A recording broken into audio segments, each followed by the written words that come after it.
Você sabe o que é o reino de Deus? Quando este reino começou e se ele terá um fim? Você sabe, por exemplo, se a igreja é o reino de Deus ou qual a função da igreja dentro do reino de Deus? Então são assuntos como esse que nós iremos tratar na nossa quarta aula desse primeiro trimestre de 2024. E eu quero convidar você para estar com a gente aqui no nosso canal, Renato Bromochenko.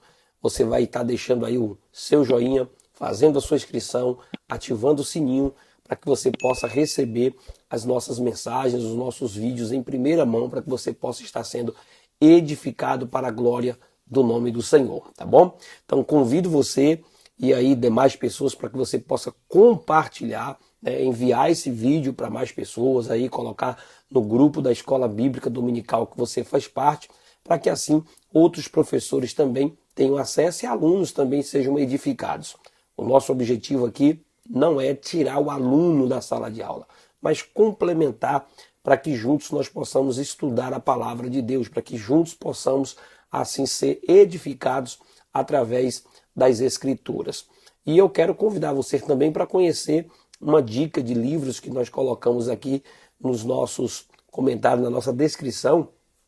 Então você entra aí e já vê o nome de alguns livros, livros do próprio pastor José Gonçalves, que é o comentarista da nossa revista de Escola Bíblica Dominical desse primeiro trimestre de 2024, e assim você vai estar sendo edificado e ajudando também o nosso canal, tá bom?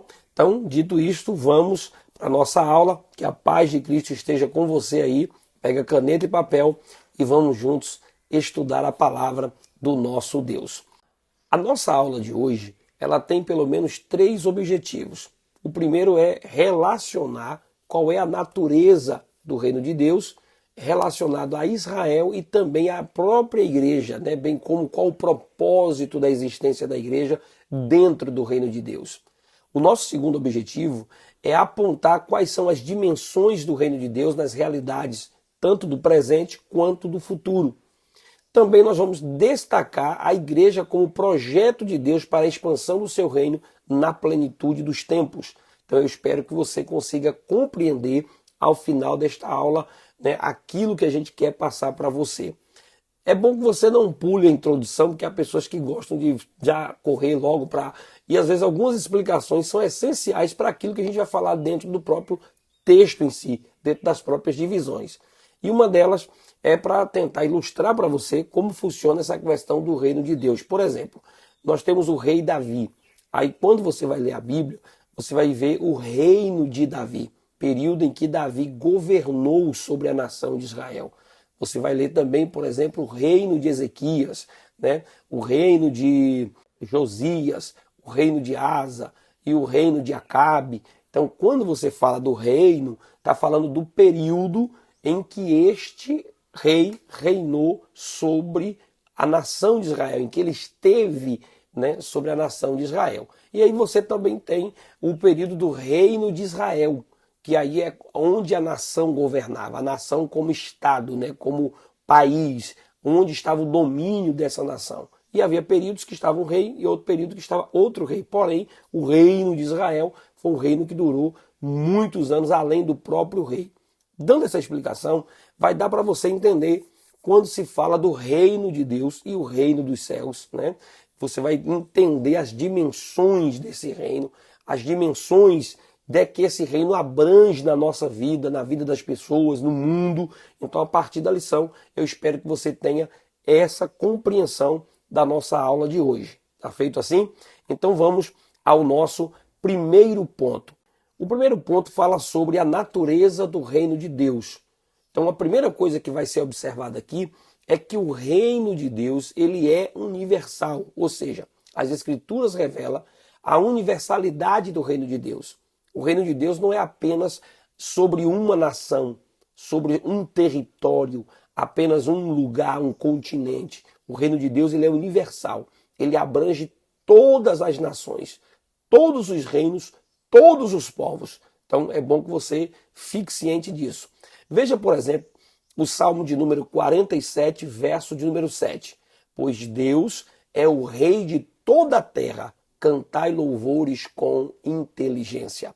Veja, por exemplo, Daniel capítulo 4, verso 25. Até que conheças que o Altíssimo tem domínio sobre o reino dos homens e o dá a quem quer. Então veja aqui em Daniel capítulo 4, verso 25, Daniel está falando para o rei da época sobre o domínio de Deus, dizendo que Deus tem domínio sobre todas as coisas e ele dá a quem ele quer ou quem ele permite governar.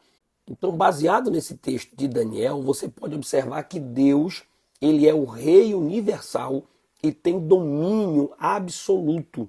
Absoluto sobre o quê, pastor? Ele tem domínio sobre a sua criação. Ele criou o universo, ele criou o mundo, ele criou a existência da terra, dos homens, toda a criação está sob o domínio de Deus. Deus tem o poder de interferir, né, no curso da natureza a hora que ele quer. A própria Bíblia mostra, né, Deus voltando ali o grau do relógio, né, para que Ezequias observasse que ele estaria curando. O próprio Ezequias diz, não, o relógio adiantar é mais fácil do que voltar. Então eu gostaria que o Senhor fizesse voltar, e Deus faz o tempo voltar. Veja, por exemplo, no próprio texto de Josué, quando ele orou para que o sol e a lua se detesse, para que ele pudesse manter uma vitória sobre os amorreus. Então mostra que Deus consegue interferir na sua criação a hora que desejar. Então ele criou a um curso natural da natureza, né, com seus fenômenos, com o nascer e o pôr do sol, com a lua, as estações da lua, as estações do ano, né, todos esses fenômenos do dia, da noite, foram criados e colocados em sua ordem natural. Isso não é um fruto de um acaso, de uma explosão.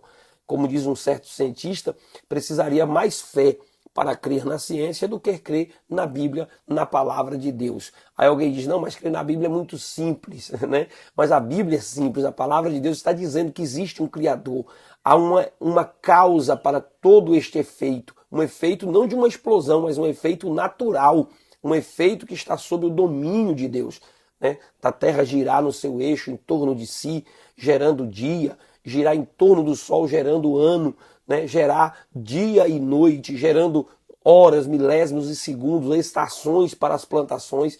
Lógico que existem os efeitos da natureza, mas tudo isso está dentro do controle do Criador. O Criador pode interferir, pode dominar sobre toda a criação. E ele também tem domínio absoluto sobre os governos humanos, ou seja, Deus permite que o homem possa governar. Veja que quando Pilatos disse a Jesus que ele tinha o poder, né? Eu tenho poder, e o Senhor diz para ele, olha, você tem poder porque o céu lhe concedeu.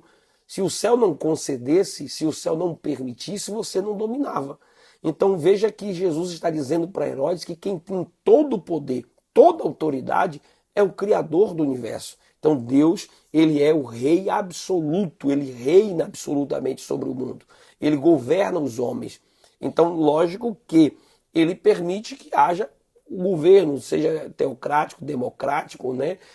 Seja o governo ditatorial, existe aí governos, pessoas que tomam o governo do outro legitimamente, não legitimamente. Há uma permissão da parte de Deus para que o homem exerça seu livre-arbítrio, para que o homem exerça suas escolhas. Não significa que Deus escolhe cada líder de uma nação. Eu coloquei esse líder aqui. A vontade permissiva de Deus, ele dá ao homem a liberdade de escolher e colher as consequências das suas próprias escolhas. Então, o direito de dominar, o direito de regência é que está nas mãos de Deus. Veja, por exemplo, e todos os moradores da terra são reputados em nada. Segundo a sua vontade, ele opera com o exército dos céus e os moradores da terra.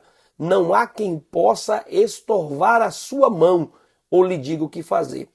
Veja, por exemplo, na versão, isso aqui é Daniel capítulo 4, verso 35, numa versão NVT para você ver. Diz assim, comparados a ele, os habitantes da terra são como nada. Se for comparar os habitantes da terra diante de Deus, os habitantes são como nada. Ele faz o que quer entre os anjos do céu e entre os habitantes da terra. Ninguém pode detê-lo nem lhe dizer por que fazes essas coisas. Então ele é um Deus que governa absolutamente. Ele também tem governo sobre todas as hostes angelicais, é o que o texto vai mostrar para nós. Ele domina, né, os anjos, toda a ordem angelical, ele domina. O próprio diabo não pode agir além daquilo que é permitido por Deus. Ele é mau, ele exerce a sua natureza má, ele persegue as pessoas e tenta destruir a vida dos homens, mas dentro daquilo que é permitido de Deus, na permissão de Deus. Veja, por exemplo, que ele tentou destruir Jó, mas ele só pôde tocar em Jó até onde houve permissão da parte de Deus. Então, é bom que você entenda isso. Nada nem ninguém está fora do seu domínio. Quando eu digo nada nem ninguém, nem o próprio Satanás está fora do domínio de Deus. Não há uma luta entre Deus e Satanás. Há uma luta de Satanás para tentar destruir os seguidores ou os servos de Deus, os homens que agradam a Deus. Mas contra Deus ele não pode nada. Ele muda os tempos e as horas. Ele remove os reis e estabelece os reis. Ele dá sabedoria aos sábios e a ciência aos inteligentes. Então esse é o Deus que eu creio, é o Deus que eu prego, é o Deus que você precisa entender, que ele está no governo do mundo, dos homens, do universo. Ele é o Deus que tem poder sobre todas as coisas. Por isso que nós pregamos a soberania de Deus. A soberania divina e os acontecimentos do mundo. É bom que você consiga fazer uma filtração sobre isso aí, consiga filtrar isso aí, né? Deus não perdeu, nem deixou de exercer o domínio sobre o mundo e o universo criado. Não significa dizer que ele é a causa de tudo o que acontece no mundo. Há um curso natural, né? Um livre exercício, né, da própria natureza e do próprio homem. A Terra foi criada para o seu curso natural. Ela gira, né, ela flui, ela acontece. A mesma coisa é o homem. Então, por exemplo, Deus entrega na mão do homem a sua liberdade de escolha, de decisão. E aí você escolhe, por exemplo, entre ir e não ir, ficar ou não ficar, né? De subir ou descer, de morar em um lugar ou não. Então há escolhas que estão diante do homem. E aí, baseado na própria escolha que esse homem faz, os acontecimentos virão, porque senão não seria uma liberdade, né? Se o homem escolhe, por exemplo, represar uma água e essa represa é mal feita, acontece o rompimento. Se é liberdade, haverá consequências disso. A liberdade, ela traz as suas consequências. Você escolheu represar. E se você represa, daqui a pouco você não fez bem feito, haverá consequências. Se você represa também e faz bem feito, posterior a ela, as pessoas irão ficar sem água. Então, é consequência. Então, o homem tem o poder das suas realizações, das suas escolhas. Então, há diante de nós governantes. Aí nós escolhemos um ou outro. O poder, a liberdade de governar é dada por Deus. Mas quem vai estar naquele cargo governando numa democracia, será feita a escolha pela própria população. Os homens têm o poder de escolher a sua governança. Os homens têm o poder de romper com ditaduras ou aceitar a ditadura pacificamente. Então é dado aos homens o domínio, o direito de domínio. Mas Deus é o regente maior de toda a humanidade. Então é bom que você entenda isso para não significar que Deus ele é o causador, ele causa. O homem vive as consequências das suas próprias escolhas. Das decisões que toma, haverá consequências. As ações dos homens, do diabo e seus demônios, não se sobrepõem à soberania de Deus. Então as nossas ações estão aí. A hora que Deus precisar interferir, ele interfere, como a própria história mostra, ele interferindo nos acontecimentos, livrando pessoas, dando livramento, operando, avisando. E ele consegue, ele tem todo o poder nas suas mãos para fazer isso. Então Deus domina sobre todos. Veja, por exemplo, o Salmo 103, verso 19. O Senhor tem estabelecido o seu trono nos céus e o seu reino domina sobre tudo. Então isso é o que diz a palavra de Deus e nós ficamos com a palavra de Deus e com as evidências do que a palavra de Deus nos apresenta. No nosso terceiro subpronto, nós vamos falar sobre o reino de Deus, a nação de Israel e a igreja. Então entenda, Deus escolheu um povo, Israel, para reinar sobre ele e através dele. Isso lá no Antigo Testamento, Deus escolheu a nação de Israel, chamou Abraão de dentro da sua parentela para que se formasse uma nação. E que através dessa nação ele governasse o mundo, governasse os homens, para que os homens conhecessem o seu domínio, conhecessem o seu poder através disso. Um governo soberano e teocrático, né? Um governo divino. Quando Israel estava ainda em um regime tribal, Deus reinava de forma soberana e absoluta. Israel deixava o governo de Deus sobre eles, na indicação dos seus líderes, no chamado daqueles que iam governar. Porém, veja que em Números capítulo 23, verso 21 diz assim: não viu iniquidade em Israel, nem contemplou maldade em Jacó. O Senhor, seu Deus, é com ele e nele. E entre eles se ouve o alarido de um rei. Isso está em Números capítulo 23, verso 21. Veja, por exemplo, em Isaías 43, verso 15, que diz: eu sou o Senhor vosso santo, o Criador de Israel, vosso rei. Então veja que está mostrando Deus governando sobre a nação de Israel. Agora veja, por exemplo, Israel era um reino sacerdotal. Êxodo capítulo 19, versos 5 e 6. Quando diz o texto: agora, pois, se diligentemente ouvides a minha voz e guardardes o meu conserto, então sereis a minha propriedade peculiar dentre todos os povos, porque toda a terra é minha, e vós me sereis reino sacerdotal e povo santo. Estas são as palavras que falarás aos filhos de Israel. Então, a ideia de Deus não era um governo político sobre a nação de Israel, só governar no seu aspecto político, do seu líder, como maioral para vencer suas batalhas e suas guerras e domínio sobre o mundo. Mas havia o interesse da parte de Deus que Israel fosse um reino sacerdotal, um povo santo, um povo que buscava a sua presença e adorasse no deserto, no seu lugar, quando foi estabelecido como rei. Então esse é o projeto de Deus para a nação de Israel. Deus tinha o propósito de abençoar todos os povos através de Israel. E aí o texto diz: far-te-ei uma grande nação, abençoar-te-ei e engrandecerei o teu nome, e tu serás uma bênção. E abençoarei os que te abençoarem, e amaldiçoarei os que te amaldiçoarem, e em ti serão benditas todas as famílias da terra. Olha para mim, sereis salvo, vós todos os termos da terra, porque eu sou Deus e não há outro. Isaías 45, verso 22 e Gênesis capítulo 2, verso 2, 12. Gênesis 12, verso 2 até o 3. Então veja, por exemplo, que este reino, ele se concretizou em Jesus, que estabeleceu a igreja. Porque ele é a nossa paz, o qual de ambos os povos fez um, derribando a parede da separação que estava no meio. Efésios capítulo 2, verso 14. Para que a bênção de Abraão chegasse aos gentios por Jesus Cristo e para que, pela fé, nós recebamos a promessa do Espírito. Gálatas 3, verso de número 14. Mas nós, irmãos, somos filhos da promessa como Isaque, capítulo 4, verso 28. 1 Pedro 2, verso 9 diz: mas sois, vós sois a geração eleita, sacerdócio real, nação santa, povo adquirido, para que anuncieis as virtudes daquele que vos chamou das trevas para a sua maravilhosa luz.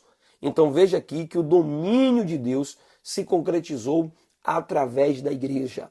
Então o reino de Deus, tanto sobre a nação de Israel, como também sobre a igreja. O resumo do nosso segundo ponto vai dizer que as escrituras sagradas revelam a universalidade do reino de Deus, bem como o seu propósito específico com Israel e também com a igreja.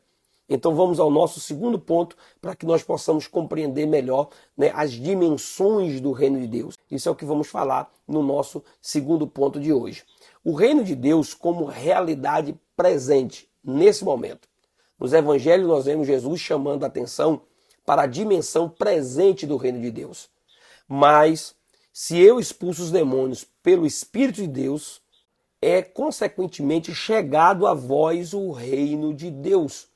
Então veja que Jesus está dizendo que o reino de Deus era chegado aos homens, já que ele estava libertando aquelas pessoas.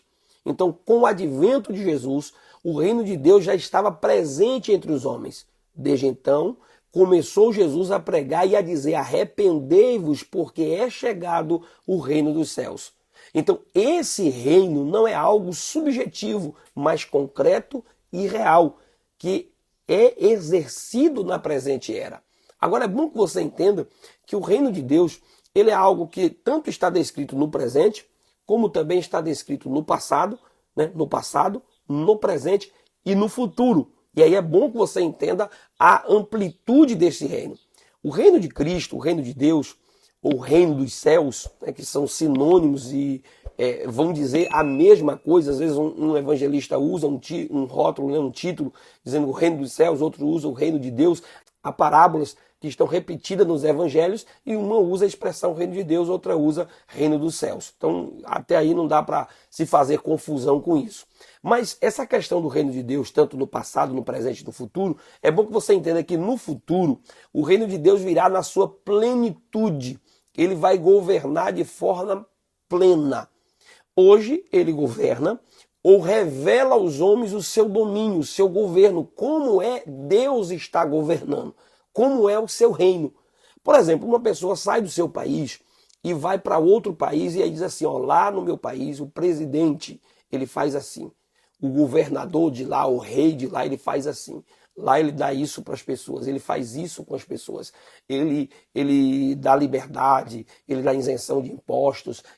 Então as pessoas começam a anunciar o como é no seu país. E as pessoas às vezes desejam ir. Ou minha vontade era morar nesse país, era morar nesse reino, né? É morar sob o domínio desse rei. Então quando Jesus veio à terra, ele é o rei que veio à terra revelar aos homens como é o seu domínio, o seu governo. Quando ele cura os cegos, ele está dizendo, no meu reino não existe cegos.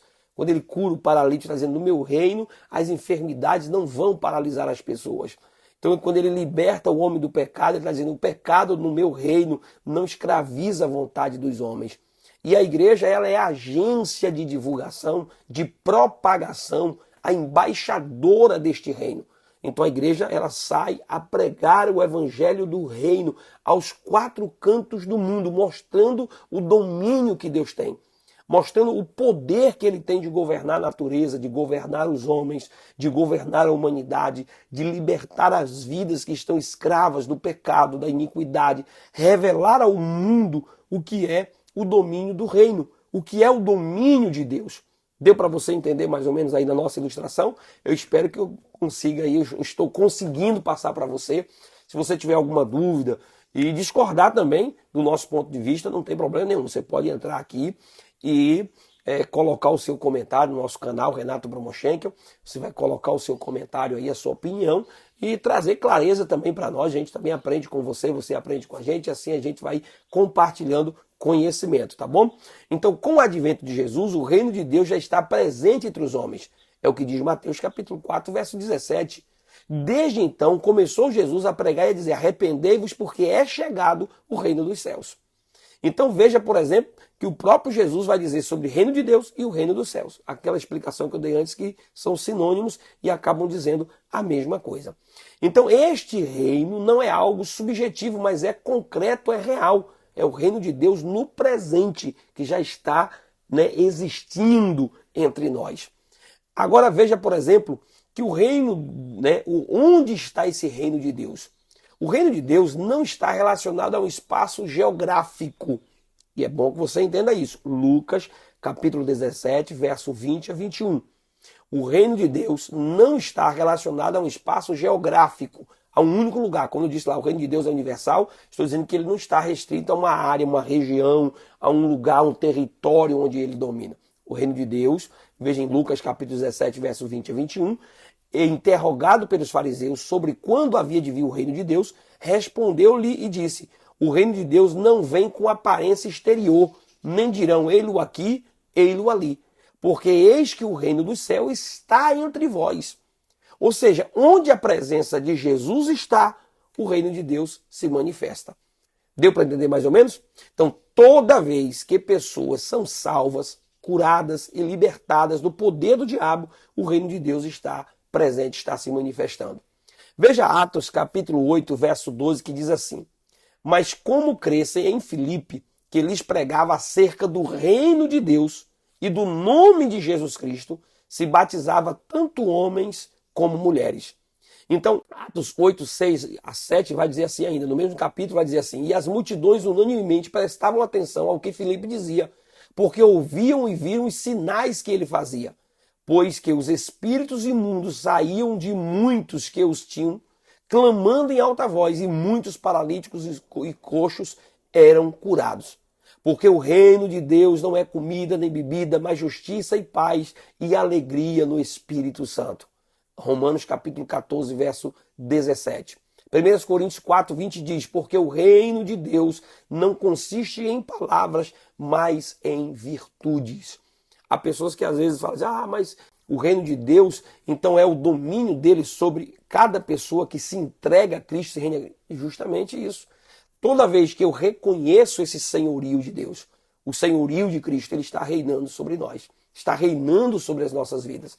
Então, toda vez que pessoas são salvas, são curadas, através da igreja que propaga a mensagem do reino, que propaga o evangelho, a palavra do reino, dizendo para as pessoas, às vezes, existe um Cristo que domina, que liberta o homem da escravidão do pecado, que tira o homem do jugo das enfermidades, que cura, né? E então, quando nós pregamos esse evangelho e as pessoas se rendem a esse domínio, as pessoas estão sendo governadas por ele, reinadas por ele.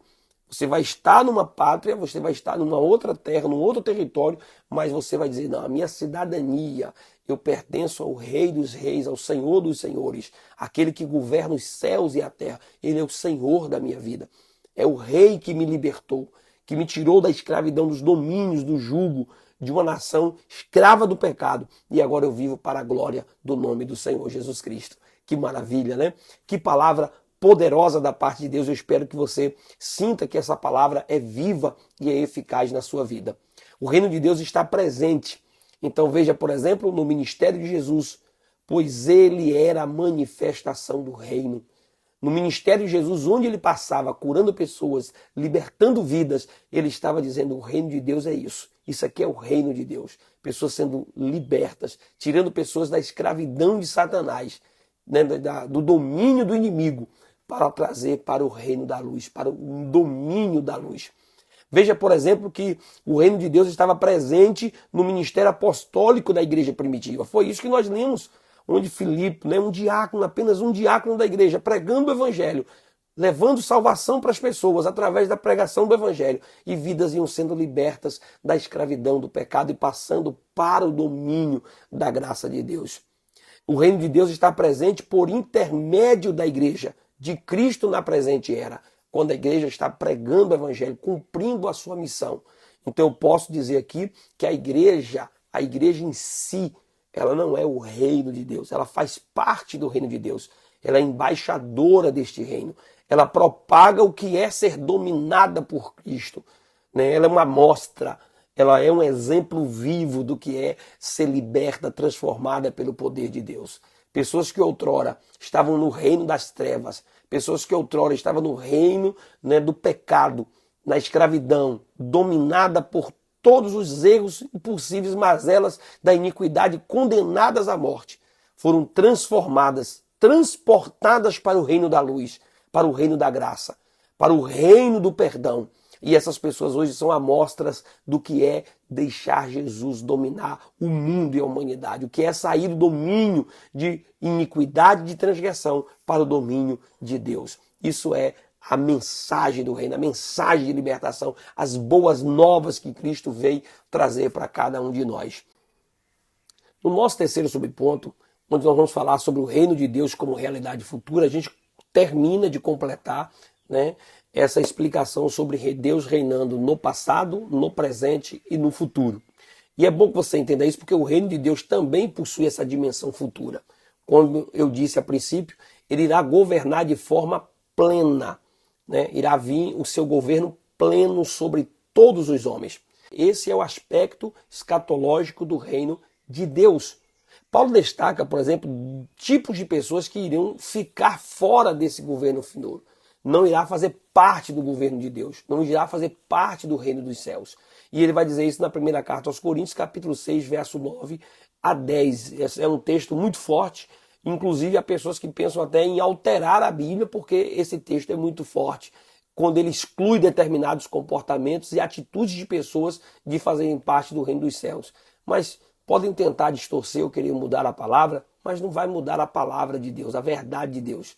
Pode até querer suavizar, né, alguns textos para agradar grupos de pessoas, mas jamais irão conseguir mudar aquilo que é a palavra absoluta, porque passa os céus e a terra, mas a palavra de Deus permanece. Certo? A palavra de Deus permanece para sempre. A Bíblia diz que ai daquele que acrescentar ou tirar da palavra de Deus. Então a gente precisa respeitar a Bíblia e a palavra como ela é, palavra absoluta do nosso Deus. E ela diz assim: não sabeis que os injustos não hão de herdar o reino de Deus?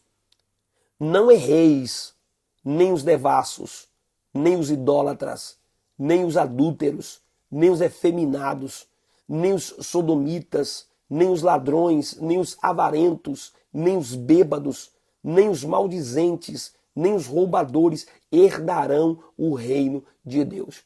Há pessoas que se atentam aqui para algumas palavras apenas e se esquecem de palavras tão mais suaves que estão aqui, né? Tão mais leves, vamos assim dizer, no aspecto humano de se falar. Por exemplo, alguns são injustos, mas acham, não, os adúlteros, né, os idólatras, e aí eu não sou isso, mas comete injustiça, são maldizentes, certo? São roubadores, então às vezes condena um porque acha que esse pecado aqui é mais suave, né, mais leve, é mais aceito pela sociedade. Você se engana quando você pensa assim. Não erreis. Não erreis, é o que o texto está dizendo. Não sabeis que os injustos não herdarão o reino de Deus. Não erreis. Porque e ele vai explicar cada qualidade de comportamento que não será tolerado pelo reino de Deus. Irá tirar do reino de Deus tanto aquele que você acha tão simples, como aquele pecado que você acha tão grave. Ambos irão te tirar do reino dos céus. Então vamos vigiar para que nós possamos viver a vida plenamente agradando ao nosso Deus.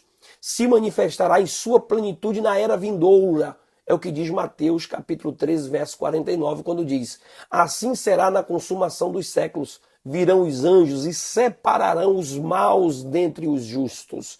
Olha o que o texto está dizendo. O milênio faz parte dessa dimensão futura do reino de Deus. E vi descer do céu um anjo que tinha a chave do abismo e uma grande cadeia na sua mão. Ele prendeu o dragão e a antiga serpente, que é o diabo e Satanás, e amarrou-o por 1000 anos, e o lançou no abismo, e ali o encerrou, e pôs selo sobre ele, para que não mais engane as nações, até que os 1000 anos se acabem, e depois importa que seja solto por um pouco tempo. E vi tronos, e assentaram-se sobre ele aqueles a quem foi dado o poder de julgar.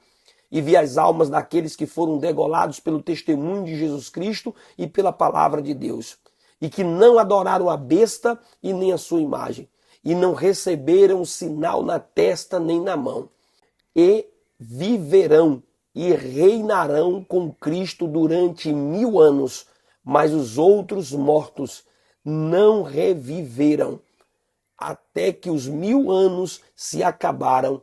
Esta é a primeira ressurreição. Então veja aqui que este é um texto falando do milênio. E aí aqui entra algumas discordâncias de interpretação, de algumas visões de interpretação. Mas eu gosto muito de equilíbrio quando falamos das coisas com relação à escatologia, ao futuro. E quando eu digo equilíbrio, é porque a nossa igreja, Assembleia de Deus, nós temos uma linha de interpretação. Mas existem outras denominações que têm outra linha de interpretação. Mas é bom que se entenda que essas linhas de interpretações não vai nos tirar do reino de Deus, não vai nos tirar da presença de Deus. Porque, como disse um certo teólogo muito renomado e respeitado aqui no Brasil, que a gente precisa respeitar a visão teológica de uma outra denominação. Apesar de termos a nossa, nós não somos uma seita que se acha a única dona da verdade e só existe salvação por meio da nossa visão de interpretação. Não é isso. Veja que as igrejas, né, elas se unem em torno de uma interpretação escatológica, crendo que Jesus vai voltar. Então, as igrejas acreditam que Jesus vai voltar. Isso é um bom ponto. Haverá a existência de um inferno, de um julgamento para os homens que cometeram pecado? Sim. Haverá um milênio? Sim. Haverá, né, a ressurreição dos mortos? Sim. Então, todas essas coisas, elas acabam nos unindo naquilo que todas as denominações acreditam nisso. Porém, o que que umas diferem da outra? É como estas coisas acontecerão. Se acontecerão uma primeiro que a outra, qual que acontecerá primeiro, qual que acontecerá posteriormente. Então é isso que a gente precisa entender. Há uma unidade naquilo que cremos. Acreditamos na volta de Cristo, ressurreição de mortos. Você acredita nisso? Então, nós cremos nas mesmas coisas. Eu acredito que haverá a ressurreição dos mortos. Acredito que haverá a volta de Cristo.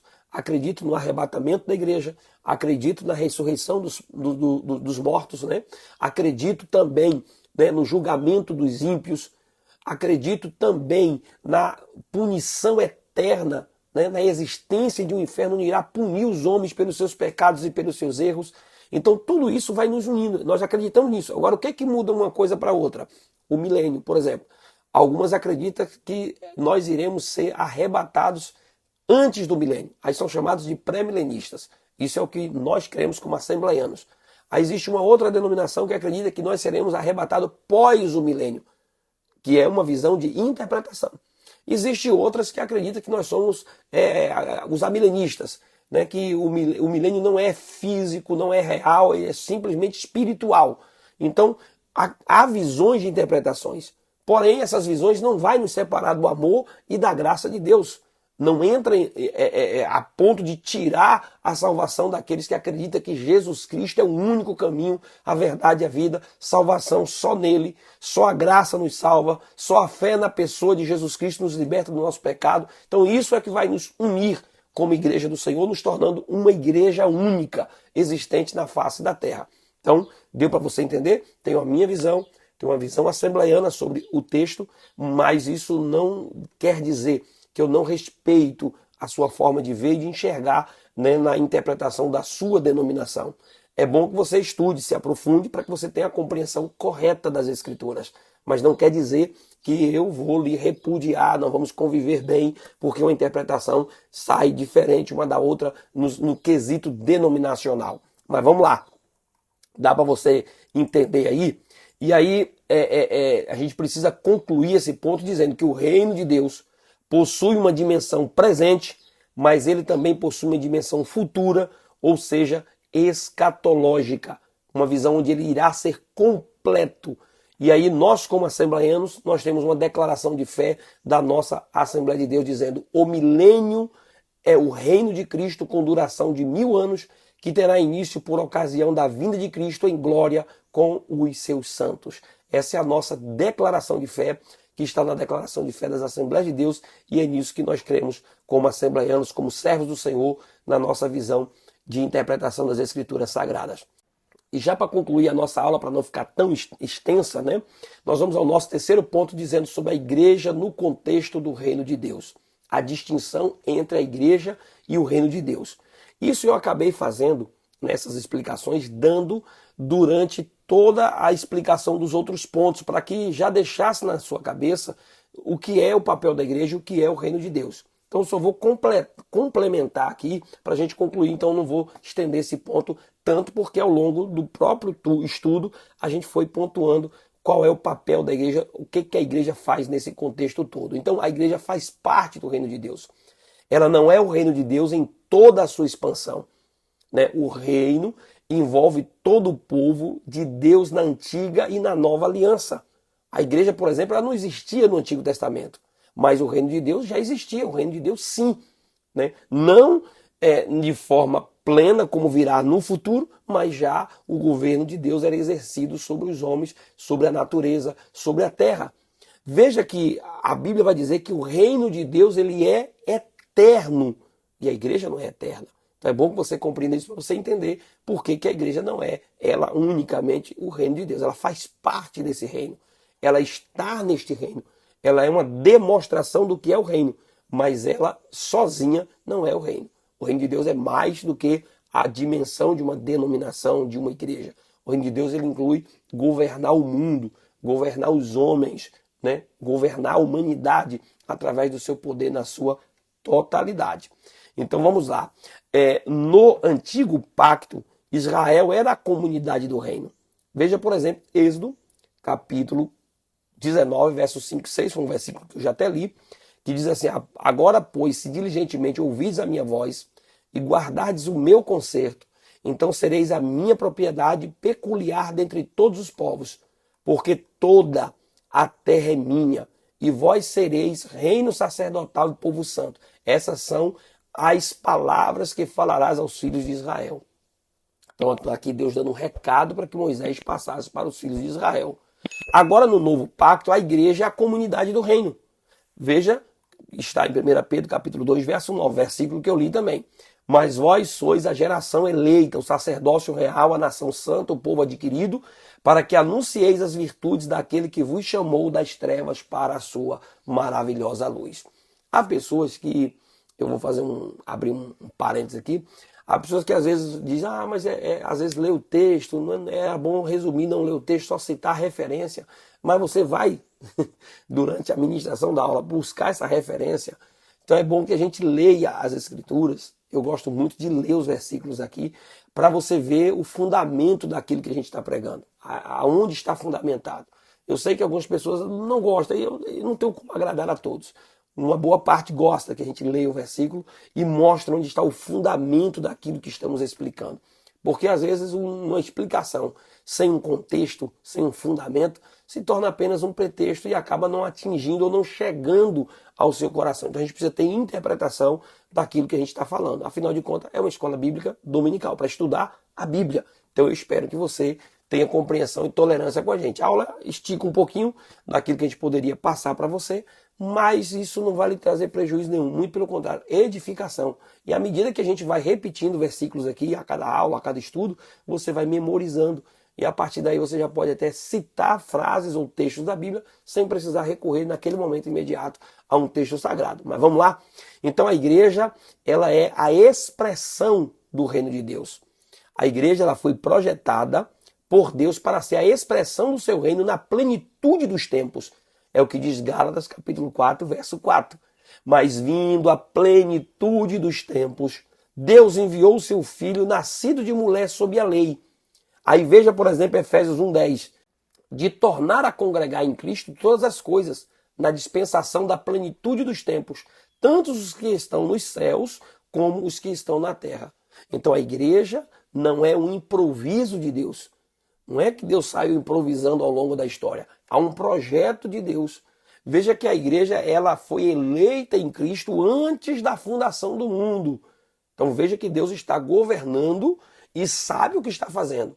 Cada peça é movida ao seu tempo. Para o pecado dos homens, já havia o Cristo, o Cordeiro de Deus, que foi morto antes da fundação do mundo, preparado para o sacrifício que viria a fazer, e assim implementar a sua igreja. A igreja foi eleita em Cristo antes da fundação do mundo. Então isso está mostrando um Deus que governa na sua soberania e sabe todos os próximos passos do acontecimento. Não é aquele Deus que é surpreendido.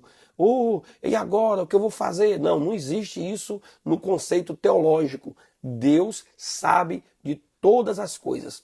No livro de Isaías diz que ele anuncia o fim antes que haja o começo. Então esse é o Deus que nós servimos, um Deus que controla o mundo de forma absoluta. Ela foi projetada e planejada e eleita de Deus.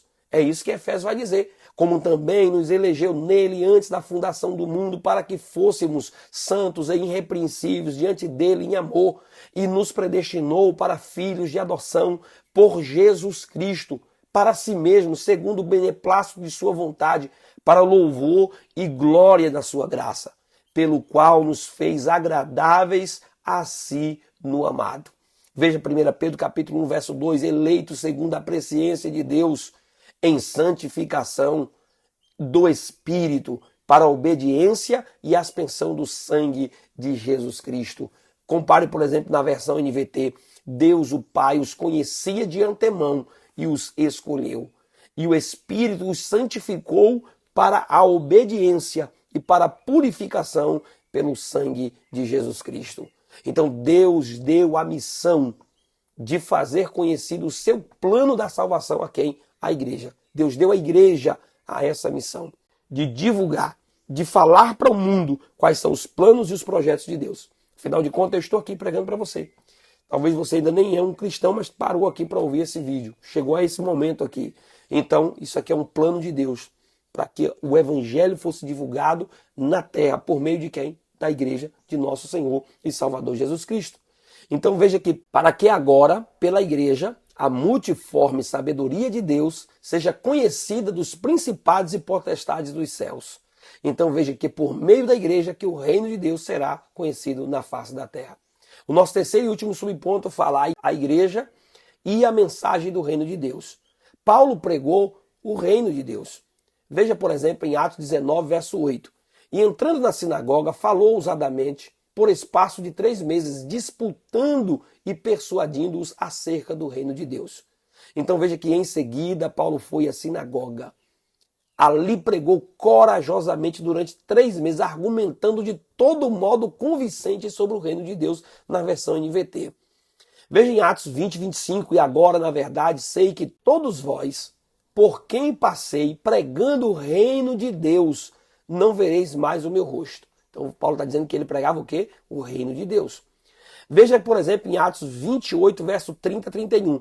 E Paulo ficou 2 anos inteiros na sua própria habitação que o alugara e recebia todos quanto vinha vê-lo, pregando o reino de Deus e ensinando com toda a liberdade as coisas pertencentes ao Senhor Jesus Cristo, sem impedimento algum.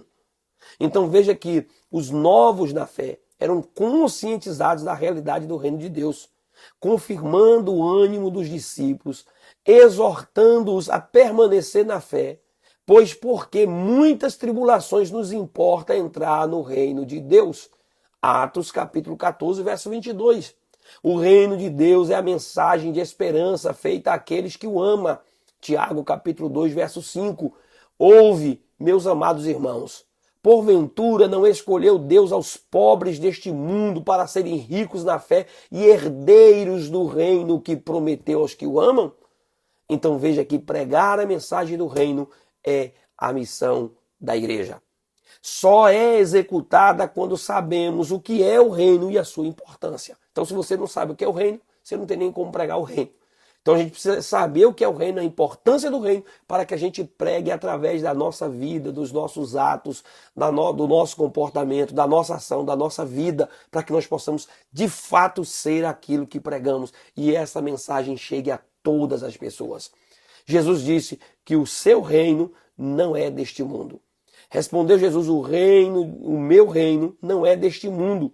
Se o meu reino fosse deste mundo, lutaria os meus servos para que eu não fosse entregue a judeus. Mas agora o meu reino não é daqui. Qual a conclusão de tudo isso que nós chegamos? É que o reino de Deus é mais amplo e envolve todo o povo de Deus em todas as épocas. A igreja, porém, está inserida no reino de Deus. Ela faz parte desse reino de Deus. Ela é a propagadora, a embaixadora.